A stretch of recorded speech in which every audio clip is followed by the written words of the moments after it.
Bila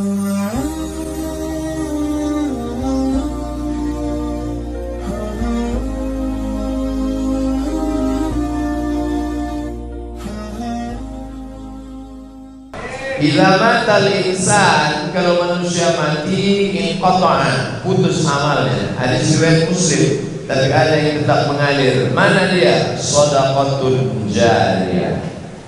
Saya tidak tahu yang mewakafkan tanah masih hidup atau tidak, berapa yang memberikan semen, berapa yang mewakafkan atap, berapa yang mewakafkan kipas. Tapi yang jelas mengalir pahalanya dari mulai kita masuk sholat tahiyatul masjid, qabliyah Jumat, sholat Jumat, mendengar ceramah, mengalir pahala seperti tetesan embun di tengah gurun pasir. Emas yang disimpan, simpan.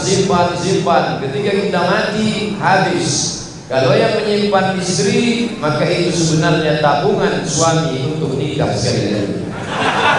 Kalau itu tabungan suami, itu sebenarnya adalah simpanan untuk istri. Ketika kita mati, mereka akan operasi plastik dan nikah dengan brownies, rondong manis. Tapi ada yang kekal abadi. Mana dia? Nih, berapa kening sudah menempel tadi ke lantai, maka mengalir kepada orang yang pernah berwakaf. Tapi Islam itu indah. Bagi yang punya duit, infak. Alladzina yunfiquna amwalahum.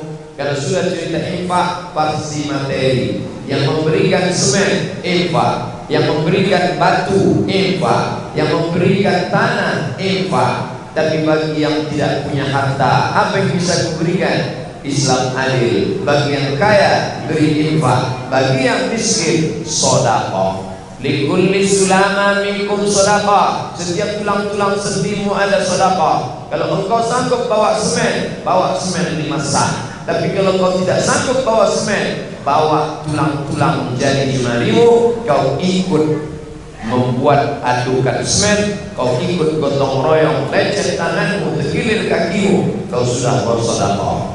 Dua cara membangun rumah Allah.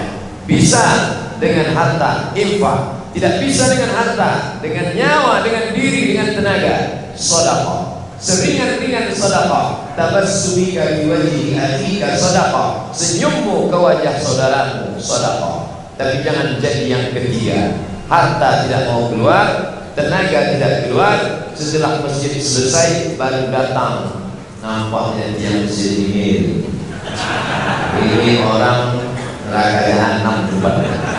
Sudahlah hartanya tidak mau keluar, tenaganya tidak dia berikan untuk rumah Allah, yang mestinya menenangkan orang berada di rumah Allah, justru kata-katanya menyakiti orang beriman, maka tidak ada iman dalam dirinya. Al-Muslim, siapa itu Muslim? Man salimal muslimun, selamat orang lain min lisan, dari lisan lidahnya, wayadi dari tangannya. Kau bukan Muslim kalau kau berinfak tapi lidahmu kasar. La tubtilu sadaqatikum, jangan kau batalkan sedekahmu bil manni wal adha, dengan kata-kata kasar dan mengungkit-ungkit, mengungkap-ungkap pemberian. Orang bersedekah sama seperti melemparkan kotoran. Setelah dia kotoran jauh, dia tidak tengok lagi ke belakang. Begitulah tak pernah mengenal. Uktumu hasanatikum kama taktumuna sayyi'atikum. Pesan Nabi Isa alaihissalam, sembunyikan perbuatan baikmu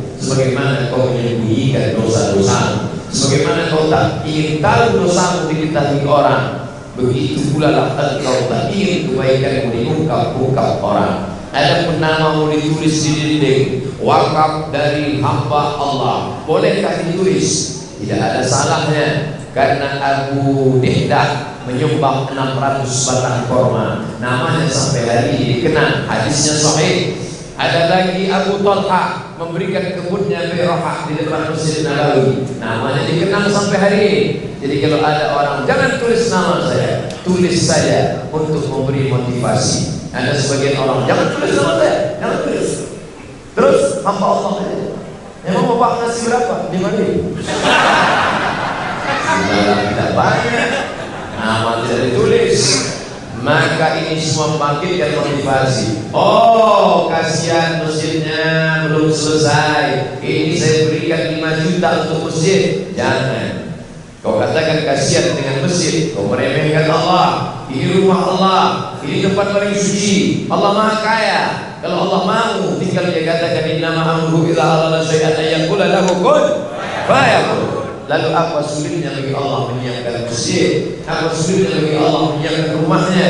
Allah hanya ingin kau menyiapkan atap tempat bernaung di padang mahsyar. Atap ini akan tanggal copot lepas. Keluar dari sini bernaung ke rumah yang megah, atap rumah akan lepas. Tapi ada atap. Di mana dia? Sedekah. Hadis sahih. Kullu mri'in tahta zilli sadaqatihi. Setiap orang akan bernaung di bawah sedekahnya nanti di hari akhirat. Hatta yuqda bainan nas, sampai diputuskan pengadilan di mahkamah syariah hukum Allah. Paling adil. Malik yaumiddin, ketika tegaknya agama. Saat itu maka kita tidak ada tempat bernaung. Hari ini kita adem, ayam, tentram, kipas sejuk, tak kena cahaya matahari. Kenapa? Ada naungan, tapi nanti tidak ada naungan. Lalu di mana kita bernaung? Di atas sedekah kita. Kalau ada orang bersedekah, saya bersedekah cor atas semen. Berapa juta? 50 juta. Maka sesungguhnya dia sedang membangun atap di akhirat. Kalau ada yang bersedekah 50 juta, itu tebal semennya seperti flyover. Bapak berapa? 5 juta. Itu kalau 5 juta sudah plafon. Bapak berapa? Saya 500 ribu triplek. Kena hujan 2 kali habis. Kamu berapa? 5 ribu. Koran Tempo. Habis kena hujan, kena angin, terbang melayang, maka kita akan diminta di hadapan Allah Subhanahu wa taala.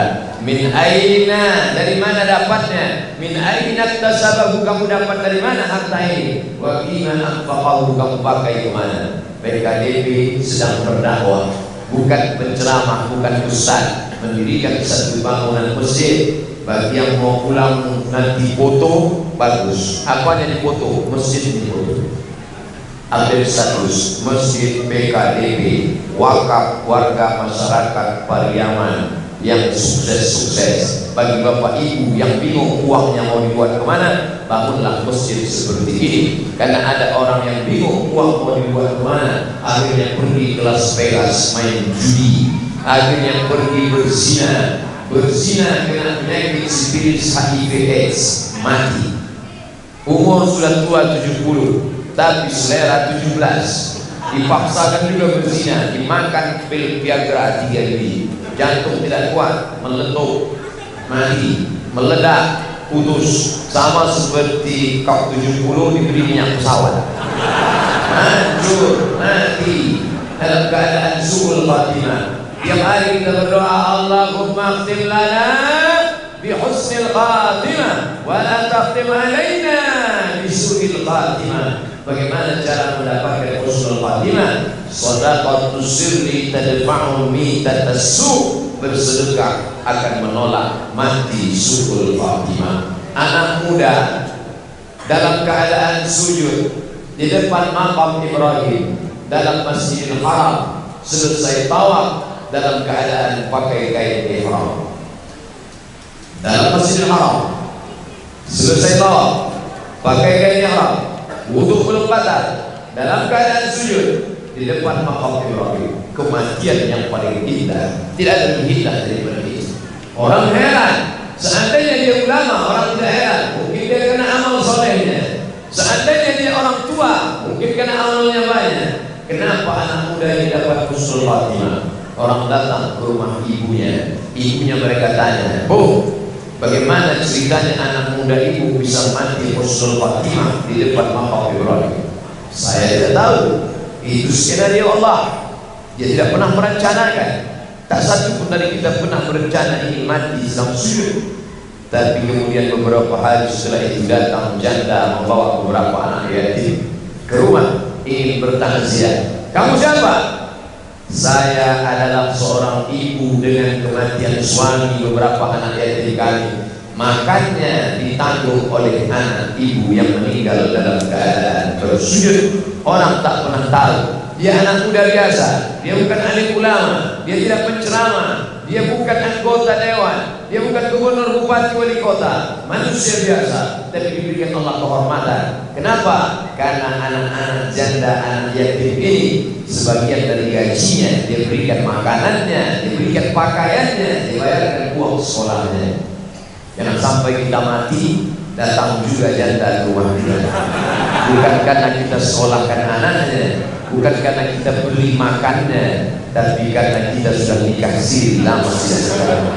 Masalah sah atau tidak sah, cukup rukun syarat sah, tapi kita sudah membiayai anak orang. Hari ini kita usap kepalanya, besok pagi boleh jadi anak kita yang akan diusap orang kepalanya, karena kita mati nanti malam. Orang beriman tidak pernah sedih. Andai mati nanti malam, alhamdulillah, besok tidak lagi buat dosa. Andai hidup sampai besok pagi, alhamdulillah. Andai Abdul Somad ini hidup sampai besok pagi, alhamdulillah, masih tetap ceramah besok pagi di masjid Bani Umar.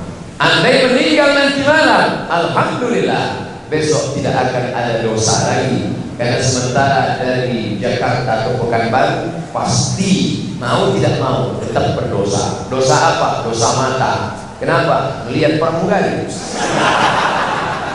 Orang beriman tidak pernah berduka cita karena hidupnya bertambah, amalnya berkembang. Andai umurnya pendek, dosanya berkurang. Beda dengan orang kafir. Kalau umurnya bertambah, dosanya bertambah. Andai dia mati, su'ul khatimah. Orang beriman tak pernah sedih. Ala inna awliya Allah. Ketahuilah orang-orang yang menolong agama Allah, la khaufun alaihim, mereka tidak pernah takut, wala hum yahzanun, mereka tak pernah sedih. Takutnya sudah tercabut, sedihnya sudah binasa bersama cinta kepada Allah Subhanahu wa taala. Kenapa kamu tidak bangun masjid? Takut miskin. Kenapa kamu tidak bangun masjid? Saya sedih. Sedih kenapa? Sedih melihat Presiden Soekarno dan Bung Hatta melambaikan tangan.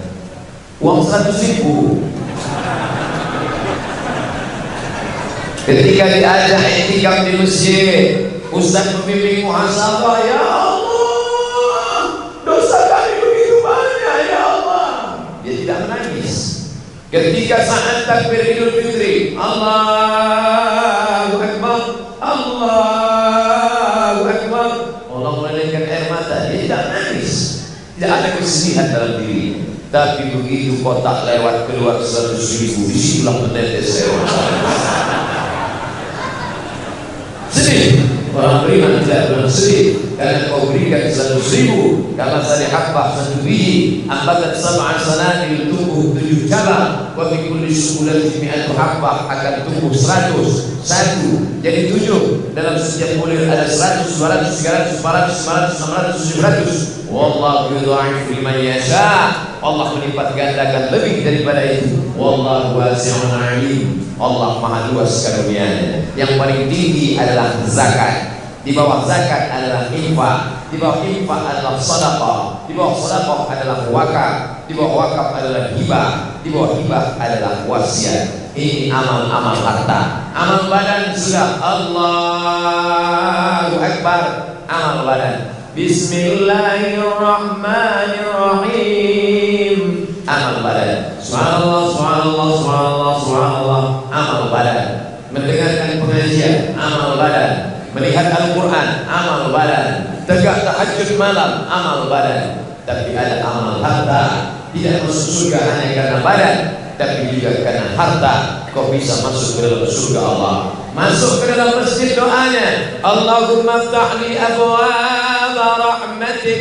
Bukakan pintu rahmatmu untukku ya Allah. Masuk ke masjid, tadi langkah kaki kanan, Allahumma ftahli abwaaba rahmatik. Bukakan pintu rahmatmu. Tapi nanti di luar masjid, langkah kaki kiri, Allahumma inni as'aluka min fadlik. Bukakan pintu rezeki. Kenapa keluar masjid minta rezeki? Karena yang punya toko, yang berdagang, dia buka tokonya, rezeki datang.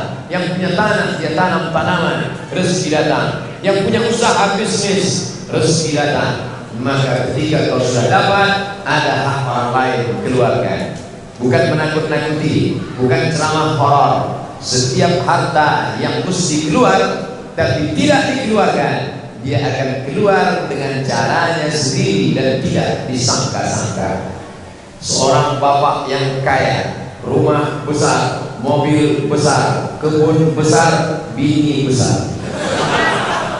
Datang petugas ambil zakat ke rumahnya. Assalamualaikum Pak. Waalaikumsalam.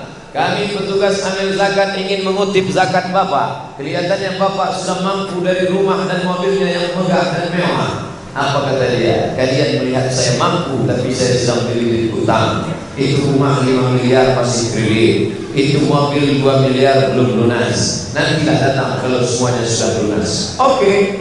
Petugas zakat tidak bersedih hati karena ada orang lain yang baik hati. Tapi ternyata hari berganti, musim berubah. Tak lama setelah itu si bapak datang ke kantor zakat. Petugas melihat dari jauh, alhamdulillah bapak yang kemarin sudah kembali ke jalan Allah. Lihat, dia berzakat. Begitu sampai di dalam, apa yang bisa kami bantu Pak? Begini, ada zakat untuk saya.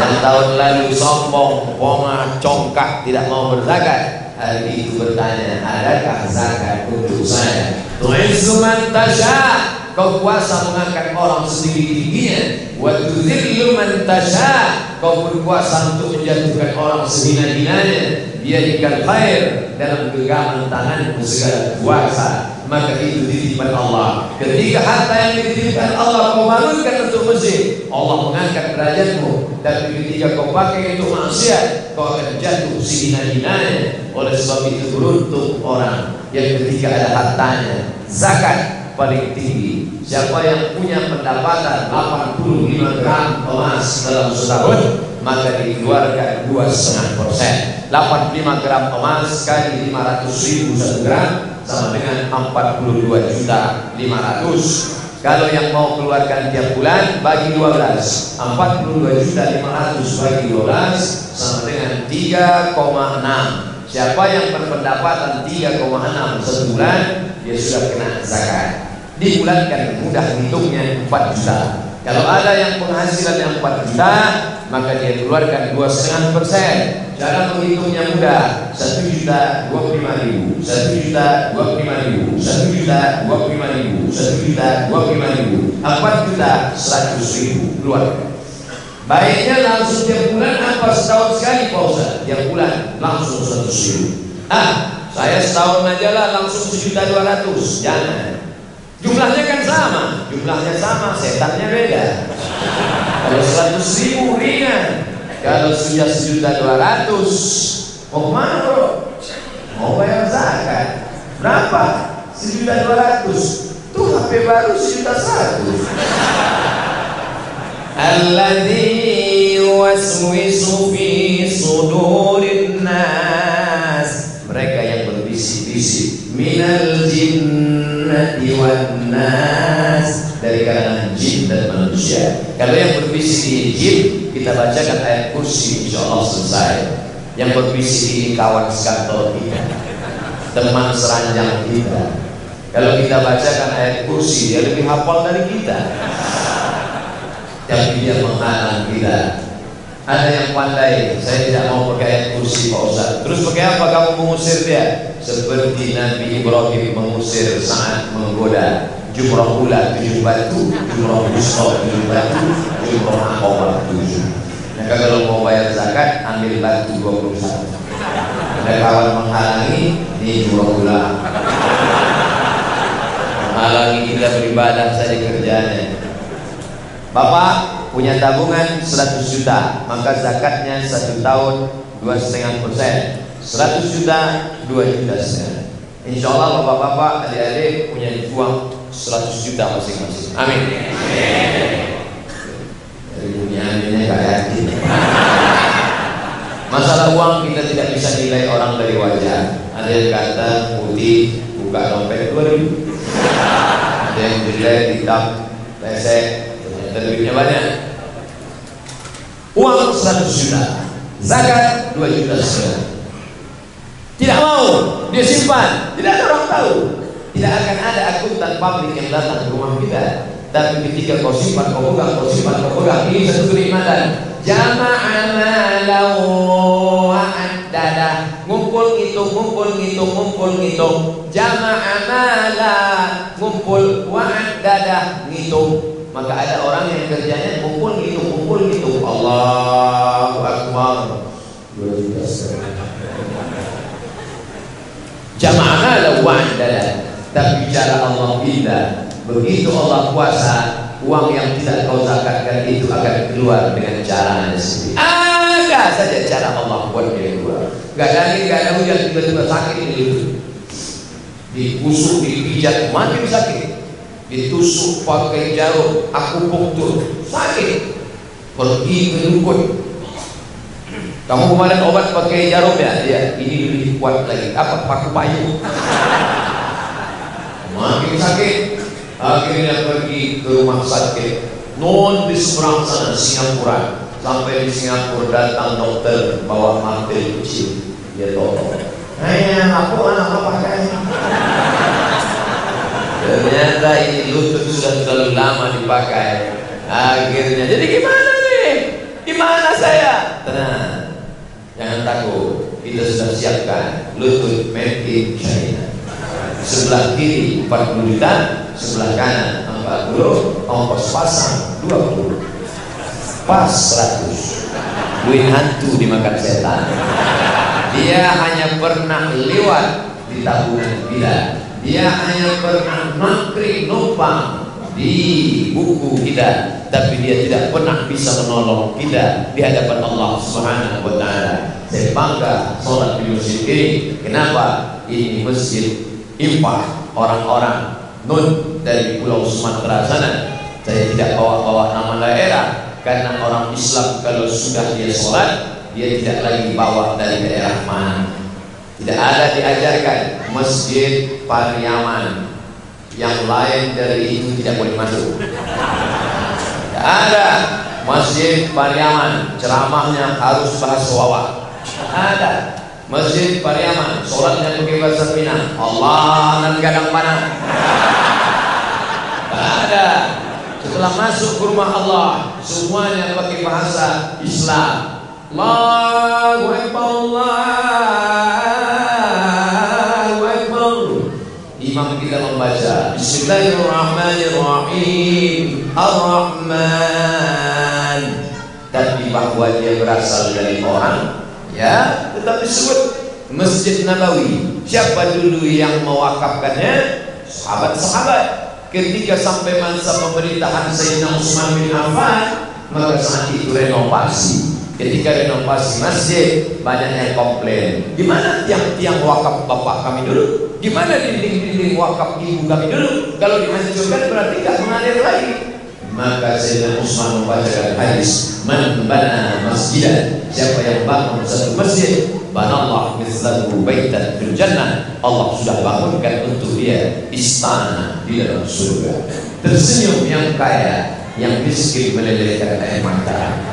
Ente enak benar di dunia pakai mobil mewah, uang banyak, bangun masjid, di akhirat punya istana. Sedangkan aku susah, kena panas, di akhirat STJ, status gak jelas. Islam adil, bagi kau yang punya uang bangun masjid, bagi yang tidak punya, man shalla isnatain asyrata raka'ah, siapa yang salat 12 rakaat fil yaumi wal laila, sehari semalam, bunya lahu bihinna baitun fil jannah, dia juga punya satu istana di surga. 12 rakaat istiqamah, 2 rakaat sebelum subuh, 4 rakaat sebelum zuhur, 2 rakaat setelah zuhur, 2 rakaat setelah maghrib, 2 rakaat setelah isya. Saya ulang, 2 rakaat sebelum subuh, 4 rakaat sebelum zuhur, 2 rakaat setelah zuhur, 2 rakaat setelah maghrib, 2 rakaat setelah isya. 12 rakaat kau dapat yang sama. Apakah istananya nanti kualitasnya sama Pak Ustaz? Susah menjawab. Tapi yang jelas, a'dadtu li'ibadi shalihin, aku sediakan untuk hamba-hambaku yang saleh, ma la ta'qilul ra'at, istana yang tidak pernah dilihat mata, wala udhunun sami'at, tak pernah didengar telinga, wala khatara ala qalbi bashar, tak pernah terlintas terbetik di hati, tak pernah terlintas di akal pikiran. minta kepada Allah, tapi tetap dengan usaha. Yang kaya-kaya lanjutkan infak wakaf sedekahnya. Yang miskin terus bersemangat mencari nafkah. Jangan malas, karena kita diajarkan doa, minta lapan. Allahumma inni a'udzubika minal hammi wal hazan wal 'ajzi wal kasal, malas, wal jubni wal bukhul, bakhil, pelit, wa dhala'idayni wa ghalabatir rijal, dikuasai orang dan dililit hutang.